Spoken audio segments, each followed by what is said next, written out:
বঙ্গোপসাগরে সৃষ্টি হওয়া নিম্নচাপটি আরও ঘনীভূত হয়ে গভীর নিম্নচাপে পরিণত হতে পারে বলে জানিয়েছে আবহাওয়া অধিদপ্তর। এতে বৃষ্টি বাড়তে পারে। আগামী ৪৮ ঘন্টায় ভারী থেকে অতি ভারী বৃষ্টিপাত হওয়ার সম্ভাবনা রয়েছে। দর্শক, এই মুহূর্তে ভোলায় আছেন সহকর্মী বিল্লাল হোসেন, যুক্ত হচ্ছে তার সঙ্গে। বিল্লাল, ভোলায় কি পরিমাণ এলাকা প্লাবিত হয়েছে?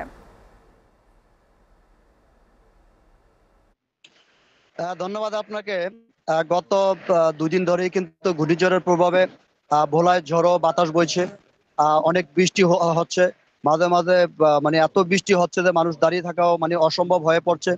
আর ঘূর্ণিঝড়ের প্রভাবে কিন্তু নদীতে স্বাভাবিক জোয়ারের চেয়ে ৪-৫ ফুট পানি অতিরিক্ত হয়েছে। আর জেলার বিভিন্ন উপজেলায় কিন্তু মানে পানি এতটা হয়েছে যে অনেক বেরি ছুঁই ছুঁই পানি হয়েছিল। ভোলার তজুমুদ্দিনে কিন্তু সুলিশ গেট নামক এলাকায় আপনার এত পানি হয়েছে যে অনেক পানি গড়িয়ে লোকালয়েও এসে পড়েছে। চর অঞ্চলের বিভিন্ন এলাকাগুলোতে পানিতে এলাকাগুলো তলিয়ে গেছে। মানুষের গরু ছাগল চলে গেছে, মাছ চলে গেছে।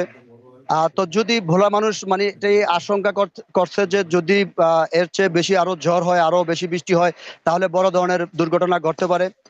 তবে জেলা প্রশাসন বলছেন যে যে কোনো বন্যা পরিস্থিতিতে তারা মোকাবেলা করতে প্রস্তুত রয়েছে।